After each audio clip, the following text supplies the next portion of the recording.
Hello and welcome to another episode of Chekpoint, the podcast highlighting and telling the stories of influential leaders in and around the sports industry. Today, we're excited to welcome our next guest, Ucambre Williams, to the show. Ucambre is the starting center for the Calgary Stampeders, a personal friend of mine from South Alabama, and we are excited to have him on the show this evening. Ucambre, my man, welcome to Chekpoint. How are you doing this evening? Man, I'm doing great, man. It's an honor to be on here, man. I appreciate it, man. I appreciate the invite. So we have so much to unpack today, but, for all you first-time listeners, we're going to take the next 45 minutes, and we're going to hear Ucambre's story from Phoenix City, Alabama, all the way to Calgary, Alberta, playing CFL football. But you guys should know that me and Cam were part of the early days at South Alabama. So this one's personal to me. I'm humbled to have you on the show. But, man, we got a ton to talk about today. So let's go all the way back to your early days, Phoenix City. Who is Ucambre, and how did you end up doing what you're doing? Man, just coming from a small town, Phoenix City, Alabama. Not many people, maybe like 25,000. Started playing football at 5 years old, fell in love with it, man. It just was the camaraderie, friends from school, just something to do after, after school, just something to come together. Then I started figuring out I was pretty good at it. And so going through elementary, middle school, high school, pretty good player. Was probably like top 5 on my team always. And so, just something I fell in love with and fell in love with the game and didn't really fall in love with the grind at an early age. The times has changed. When I was growing up, weight room and getting it in, outside of football wasn't really a thing. You was just going off of talent.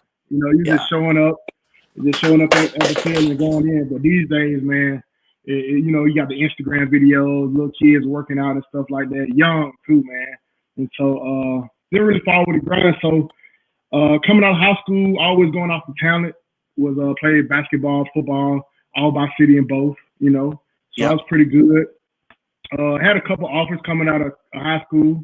Where one offer stood out to me was South, though. I don't know if you remember. Oh, I know if you remember. Kurt Crane came to my house, man. You can't make this up because the universe works in weird ways. Cam, I was just telling the story about Coach Crane before we got on here. That's crazy you bring that up. Man, tell the listeners about Coach Crane and why you committed to South. Man, we call it a vibe now. You get this vibe from somebody, man. He walked in my house. Not really the vibe of like welcoming, just the vibe of like I'm gonna challenge you. I want to, I want to see the best out of you, and so that's what got my heart to South, man. Coach Crane coming in my living room, with my parents, and Coach Jones too, and Kurt Crane was just all about business. He's like, yeah, man, you come in to play if you really want to. So I'm like, yeah, man, you got to put in the work though. And so he was tough as nails, man, on you everywhere you go. And so I really. Got a special place in my heart for Kurt Crane.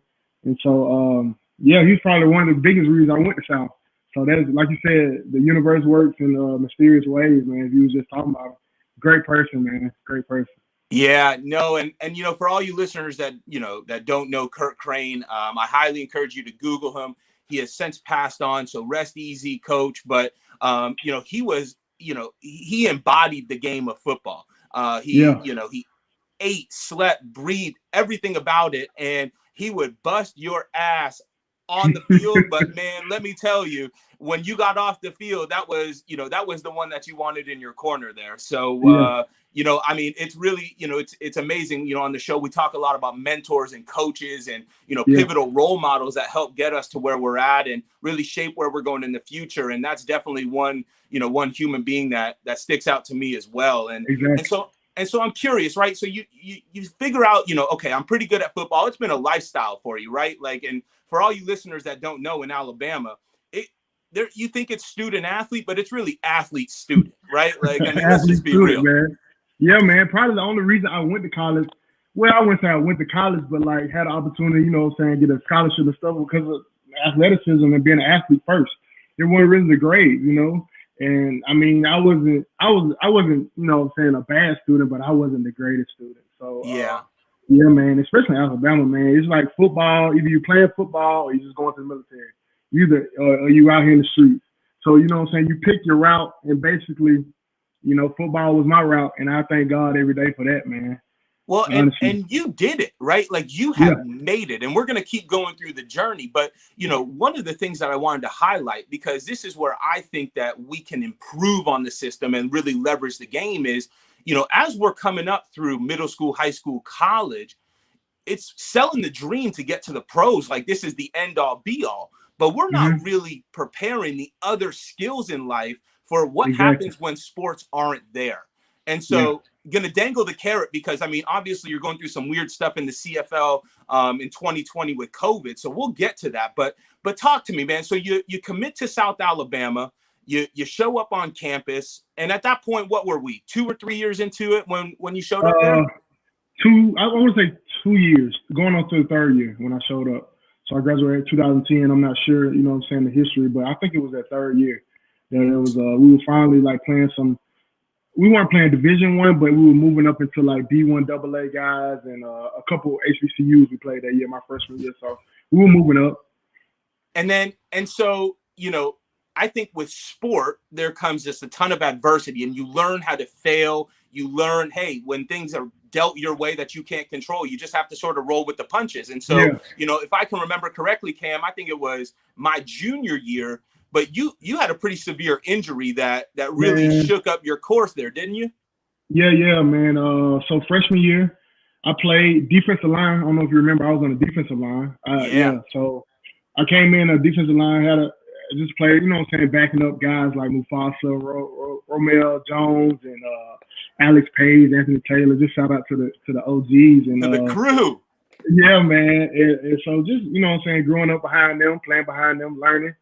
And that sophomore year, I had a severe injury, tore my ACL, meniscus, just real bad, and in practice. And you know that just taught me adversity. That's when I fell in love with the grind, though. My knees, you know, they hurt. You know what I'm saying? Now, you know what I'm saying, they ache and whatever. But I thank God because it taught me how to grind. It taught me how to work out, man. Because when I came in, I wasn't thinking about no weights for real, man. Just going off straight talent. So that knee injury really taught me how to grind. And just, you know what I'm saying, like you said, go with the cards that's dealt to you and, man, just make a way. Either you're gonna put up or you're going to shut up. So had a severe injury my sophomore year, and that was my red shirt. So I redshirted freshman year.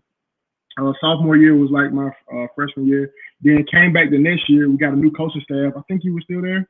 I don't know if you may have left. Okay, Robert Matthews, right? Yeah. Robert Matthews came in, played 5 games, tore my other knee up, ACL. Yeah, so tore both of my knees up, man. It just that was a tough time, man. And I really had to hound down and do I really want to play ball?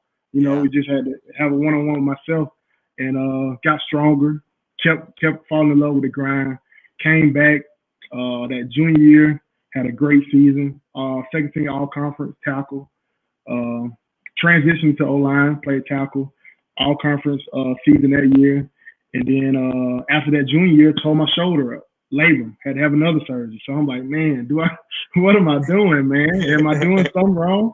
Came back senior year, missed the first 2 games, ended up having another all-conference year. And so, I had a pretty decent career at South. Actually, when the NFL scouts were coming, you know, we had Brandon Bridge that my senior year, Wes Saxton, Braden Bowman, Malik Harris. So we had some good talent, Q Ford. So NFL scouts were coming in. They were coming in left and right. And I will never forget this. Seattle Seahawks scout came in, Jim Nagy, said, man, you got the best film I've seen in years. I'm like, man, I didn't even think I was going to play in the league. You know what I mean? Small, playing tackle. I'm just like 6'2", 290, soaking wet. So playing left tackle at Division I college, man, I'm not going to play in the NFL. He's like, man, you got the best film I've seen in years. So I'm like, man. So I really got a shot. Fast forward to pro day, had a pretty decent pro day. Then fast forward to the draft. You know, my family, you know, they put on a little party for me, but I knew I wouldn't get drafted. I thought I would get a free agent contract, but I didn't. Seattle called me that morning, like, we're going to bring you in on free agency. Didn't call me back at the end of the night. So that was kind of a bummer, man. But I just believed in my work I put in and my craft and believed in my skills. Kept grinding. Actually working out and working at Best Buy after I graduated college, man. That was a humbling time. You know, you're a Division I athlete, and now you got to find a retail job because you know what I'm saying, you don't know how your life kind of in limbo right now. Do you want to just go into the real world, get a real job, or continue to push forward with this football thing? So I continue to push forward. I said I'm gonna just stay in shape. Malik Harris, he got picked up to the CFL after our senior year. He went up there, played a year. So he was like, man, Cam, what you doing? Called me one day, said, Cam, what you doing? I was like, man, I'm working at Best Buy, man. He like, man, our O-line needs some help up here. So I was like, yeah, man. He like, do you still got film from South? I was like, yeah. He's like, email me. So I emailed him. Maybe 2 weeks later, Calgary Scout called me. He said they're gonna bring me down for a trial in Tampa, Florida. And so I'm like, okay, bet. I've been working out, I've been training, staying ready. So it's about to pay off. Went down there, literally balled out. I was underweight too, Scott. Man, I was underweight for O-line, like 285. Because I was grinding and just, you know what I'm saying, starting cardio. I wasn't really in football, like eating right, because I'm working at Best Buy. You know, you got to eat when you can. So, yep. So 285, but I ball. I ball like I ain't lose a one-on-one rep down there doing against the D-line or whatever. So they brought me up into fall camp, man. Ended up making the team. Just off some, like, you know, just grinding. I didn't miss a day of practice. Body hurting. This is your first time in a pro training camp. Didn't know what to expect. First time in Canada. Missed my flight to go. Like, missed my first flight up there. So I'm like, man. Well, you can't make this up. I mean, this story is incredible, Cam. And you know, I gotta tell you, man. Like, you know, one of the things that stuck out to me when you were at South Alabama that I think a lot of athletes and listeners will nod their head to is the mental strength, right? Like, you not only, I mean, I remember you showed up clowning with Tremaine and Will. Then you got that first injury, right? And you sort of had to check yourself, like, you know, hey, is this really what I want? And I watched this human being just grow and grow and grow. And so I'm curious, you know, as you got, you know, through both the knees and the labrum, when you were at that practice, you know, coming out of Best Buy, how much did you pull on that mental conditioning that you know, continued to build up to say, like, hey, I got this opportunity now, I'm not going to miss it? That's one thing that I believe, that my mental strength, that's one thing that's probably my biggest asset. And because I'm like, man, I've been through so much. Like, you know what I'm saying? It's nothing. If I don't make the team, you know what I'm saying? So what? Not so what, but like, is it really going to break me? Yeah. But is it going to build me up? So I'm like, I might as well go out there and ball out. You know, I done been through 2 knee surgeries, labor. I'm not supposed to be here, 6'1.5". I keep going down to my height because that's what the scouts did. So playing O-line, you know. So, man, I'm like, man, why not go out there and ball? So I laid it all out there, and it ended up paying off, man. The Pat Delmonico, the O-line coach, my O-line coach in Calgary, fell in love with my feet, man. And he's like, I don't care how big you is, you can be 5'6", because he's like 5'8", playing center at a college. So he liked the nasty smaller guys. So he's like, man, your feet gonna save you, and I'm in love with your feet. So he just gave me the opportunity. I thank him for giving me the opportunity to keep making that team, keep building my legacy and my career up there in Canada. So yeah, now, man, that mental. Go ahead. No, I was going to say, you know, because now you're at this point, right? So we get you over to Canada, right? Yeah. And you are weathered, you are tried and true, right? So you've climbed the ladder to get here. Now you made it. Talk to me about what that process was like, as far as negotiating contracts, as far as like figuring out, how do I take this amateur mindset and now actually transition to being a professional? Well, it was kind of, so my rookie year up there, I didn't really play. Well, I got through in the fire, man. Like 5th game of the season, both the tackles go down. So I'm like this rookie getting thrown into the fire. But I played okay. My first game up there, I played okay. It wasn't perfect by all means, but I played okay. I played hard. And so, yeah, man. But once that first game check, I was like, okay, I can fall in love with this, man. I can do this. So, yeah, man, just transitioning from that college to that pro, it's all about, I pride myself on, you got to have a schedule. You got to have a rhythm to what you do as a pro athlete. You can't really, if you say you're going to do this, you're going to work out at 6 a.m., let's try to be consistent with that. Let's be consistent with the small things, and it can build to the bigger things. That's what I believe in. So, As a pro, I try to stay consistent, try to take care of my body. Negotiating contracts. Actually, went through 2 agents. Well, I'm on my 2nd agent now, and so that's another story, man. When it's a little different when other people are dealing with your money, man. So, but yeah, so they really handled that, negotiating the contracts. I actually had to fire one because we didn't see eye to eye. But that's the name of the game. It's a business at the end of the day. Yeah. So, and I understand that. And yeah, man. So as a pro, you just I say just have your schedule and stick to it, man. And the little things become just intertwined with the bigger things. And when we talk about compound, right? Like, I mean, I think about this thing, we typically think about it in a negative fashion, like compounding interest, I use as an example, right? But if you can compound consistent behaviors that are successful, well, when you do run into adversity, you don't have to fall all the way back down to ground zero, right? Because you can go back to the process, you can trust what got you there, which is ultimately, what you have to fall on. And so, one of the things, Cam, that I'm curious with, right? So you get through your rookie season, then do you sign another year-long deal, multi-year deal? Go ahead. I was on a so my rookie contract was basically 2-1. So I signed for 2 years. If I played good, if the Calgary wanted me, they'll pick up my option. So that's what happened. So I ended up my rookie year, played the 6 games. So I came back at tackle again, and they didn't really know if I was gonna make the team or not. But opportunity. 2 of the centers got season-ending injuries in fall camp, in training camp. I say fall camp, but training camp. So that was my transition to center. I was a tackle. It was unheard of an American center being up in the CFL.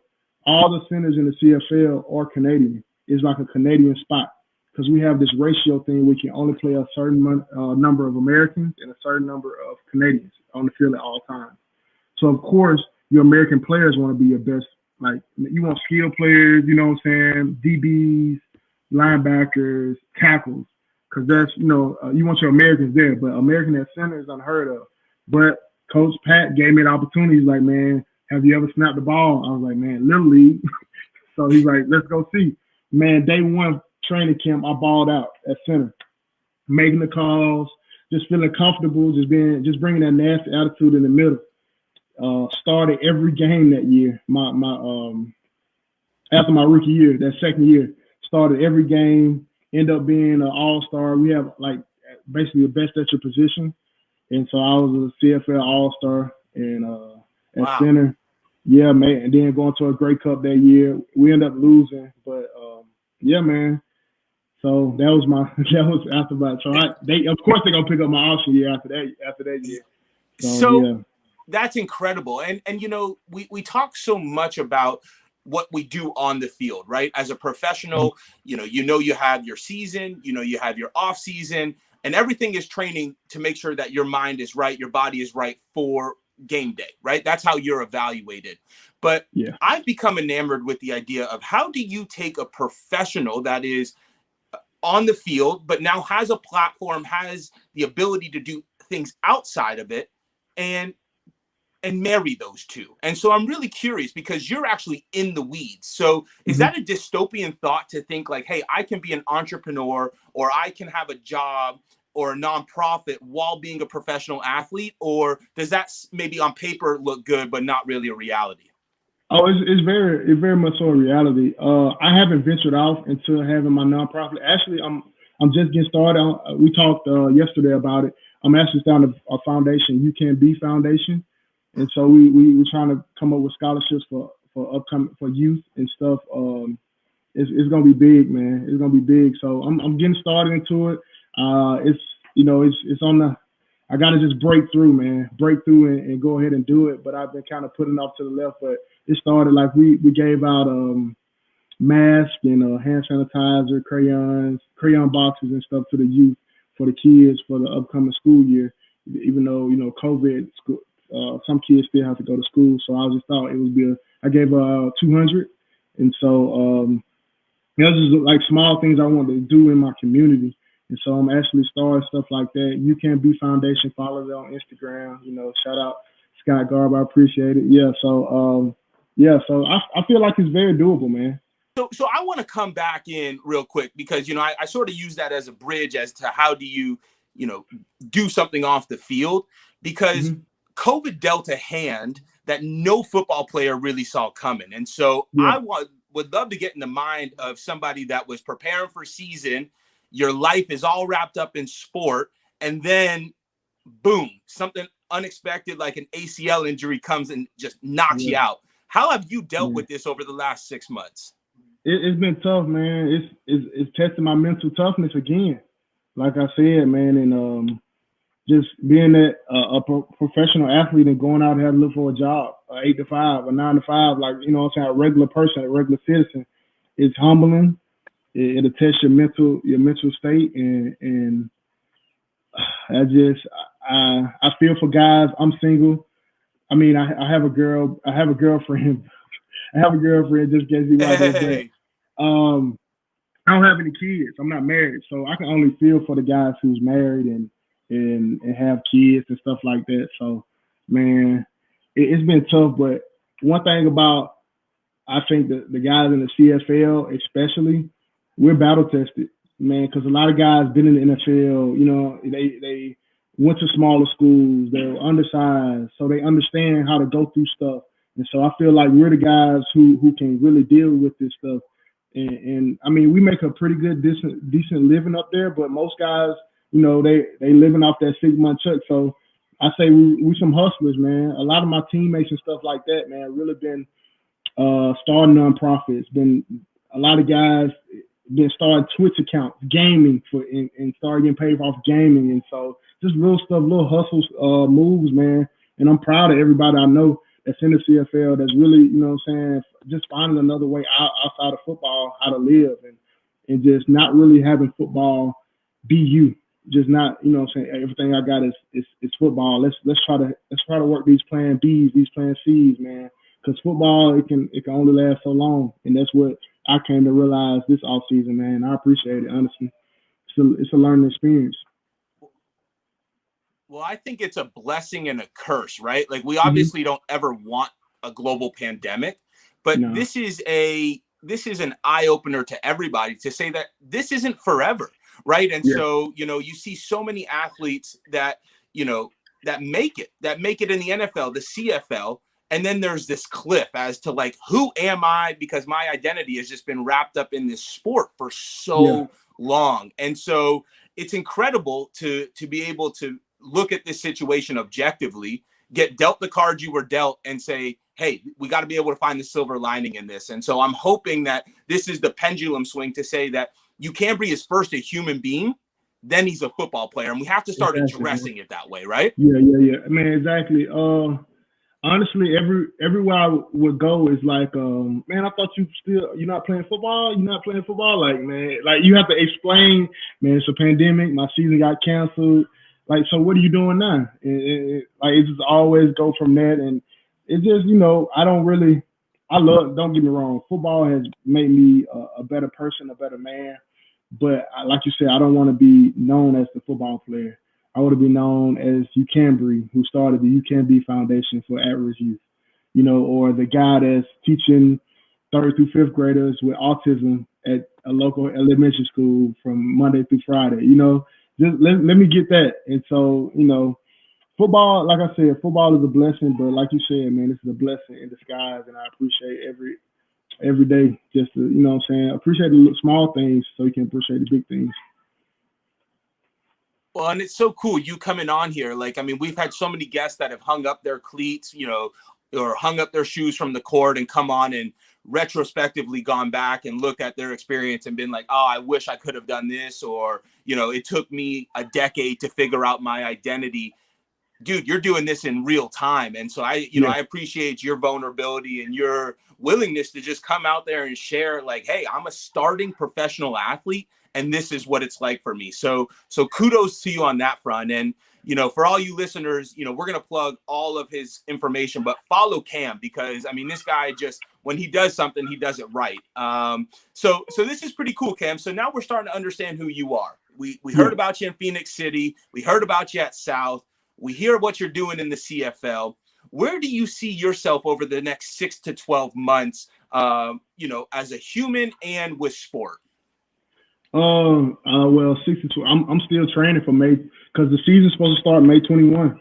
So I got to be ready, man. And it almost, honestly, Scott, with dealing with all my injuries and stuff, like football last year was tough. We went to the Grey Cup as Calgary Stampeders the last 3 years, and so this fourth year we got kicked out of the first round of the playoffs. It's like it was a culture shock to me because every year I've been there, I've been to the championship game, win or lose. And so I was really questioning, do I still want to play? Because, your body aching, you're not winning, so your injuries hurt a little bit more. Yeah, I mean, you know what I'm saying? So I was like, do I really want to play football, man? But the pandemic kind of woke me up like, man, it built this hunger in me again. It just like, man, I really miss the game of football. And so, like, I'm on Twitter all the time looking at video, looking at clips of football, just trying to stay into it. So the next 6 months, man, I'm trying to be the best tackle in the CFL. So I'm training that. And I'm also a teacher, a paraprofessional at Downtown Elementary School in Columbus, Georgia, just close to Phoenix City. I'm doing that, and my class is autistic kids and or some with behavioral problems. And the class is all boys. So I'm just trying to reach them. Which I feel like I was placed there for a reason. So I'm just trying to reach them every day. So I'm doing that. And next 6 to 12 months, hopefully I get a season, man, and I can show off like all this work I've been putting in. Man, fingers crossed. Yeah, man. Yeah, hopefully. Man, and so I didn't see it going here, but I think what an incredible opportunity to work with 3rd to 5th grade autistic young men as they're coming up. And I think a lot of listeners would say like, oh, what a cool opportunity for those guys to have a professional football player. I'm curious, do you feel like it's an opportunity for you to be around these folks that see the world a little differently? Have you gained new perspective from engaging with these folks in an intimate, environment in a classroom? Yeah, they don't know. Well, only one knows I play football. The other one they look at me as Mr. Dr. Williams. They call me Mr. Dr. Williams. So I'm just their teacher, man. And so most of them don't even know football, man. And so it's so humbling, man. They have taught me a lot, just how to see it a different, just appreciate the little things. Like they get excited for breakfast. Like I bring them breakfast. If I bring them breakfast, if I open their juice carton up, they clapping their hands like they just won a Grey Cup ring. You know what I mean? So it's just it's bringing me down, into this person that I hope I become, as far as like just seeing the world in a different way, as far as appreciating the little things, appreciating where you are now. And so, man, it's been awesome, and I enjoy it every day. What a humbling experience, man. And I think that there couldn't be a better person to fill that role. And, one of the things that I've lived by from our time at South to, where I'm at now in my life is there's no such thing as a coincidence, right? Everything happens for a reason. And, man, I'm just, what a cool thing that you have stumbled upon. And so, we're going to do a subsequent series to this called Check In. So we're going to be able to check back in with you in 6 months. Fingers crossed, you're going to be lacing up the cleats for the season. And, you'll give us that little juice of energy, like that nasty down on the line. Man. Go ahead. I'm sorry. No, I was just going to say, we're going to shift away a little bit from the football thoughts here. So if you have anything that you want the listeners to know on that front that we should be on the lookout for, that we've missed, on football before we go to Cam as a person, say it now or forever hold your peace. Man, no, football is football, man. Let's May 21, man. Be looking for me in the CFL, Calgary Stampeders, number 61. Starting left tackle, trying to hold it down for Phoenix City, South Alabama, man. Hey, let's go. So now we're going to get to know Cam a little bit more personally, right? So, Cam, I'm going to come at you with a question. You don't know this is coming. For all you listeners out there, this used to be a dating question, but your boy just got married. So it's all just for the podcast now. But Cam, if you could tell the listeners one thing that you've done in your life that you would recommend they do or experience in theirs, what would that be and why? One thing that I have done, wow, I haven't done much, Scott. That's a good question. I mean, I wouldn't say I haven't done a lot. I'll say, what other people have not done. Let's see. Man, that's a good one. I'll say, see the world. See the world. Travel as much as you can. That's something, coming from a small town. A lot of my friends haven't been on planes. And so, man, I say travel, see the world, man. Just get out your box, get out your comfort zone. Don't be scared to do stuff. Step out of that. Yeah, I say that. And how was it? I mean, obviously that's a culture shock coming from Phoenix City to Mobile, then Mobile to Canada. Like, yeah. I mean, you're way outside your comfort zone there. What, how did you adapt to that? It was tough because you small town, you miss home. But man, once I got out there and I'm seeing this big city, I'm like, man, like why I've been tripping. Like I should have been doing this. And so yeah, it wasn't like Canada. I love that place, man. I would stay there. I'm thinking about moving there and just dual citizenship, man. Come on. Look, I love that place, man. Calgary has been like a second home to me, and the people are awesome. I've been to every major city in Canada, so I say just travel more, man. And yeah, man, it was a culture shock, but hey, man, I bought a cowboy hat because Calgary is big on Stampede and stuff. I bought a cowboy hat, man. So just adjust and adapt and have some fun. And for all you listeners out there, if you ever get a chance, I think it's the second largest rodeo is in Calgary. It's called the Calgary Stampede. I've actually been with my grandparents, and they have this event called the Chuck Wagon Races. And so it's the most old school Western thing. And I thought that I knew stuff until I went and watched that. And I was like, man, there's a whole nother world out there that I have no clue about. Exactly, man. It was so many people. My first Stampede, I was like, man. And I'm like, you can't look down. Don't look down because whatever shoes you have on, they're totally black. It's muddy, like everywhere. So, man, it's just a big party. I have fun every year. So. That's incredible, Cam. Well, listen, I know that you are busy training. You got your own life going on, so we're not going to hold you up here any longer. But for all the fans that want to be able to follow you and your journey, where can they find you on social media and plug your nonprofit so that people can get behind and start supporting? Okay. My Instagram @HiCam. That's 3 I Cam. Twitter, _HiCam. Facebook, Ucambre Williams, UCAMBRE WILLIAMS. I'm on. You can Google me. My foundation Instagram is Ucambe. That's UCANBE Foundation. You can follow it. We're doing some good stuff on there, man. Just be on the lookout for that in the upcoming year. And yeah, man, that's about it. Amazing. And we're going to post all the links, guys, so that you're able to go ahead, make it easy. You can follow Cam. This guy is pioneering the way. He's what a professional athlete should be, both on and off the field. So Cam from Chek, from Chekpoint, and your boy Scott Garber, thanks for coming on the show, and we look forward to checking in with you here in 6 months.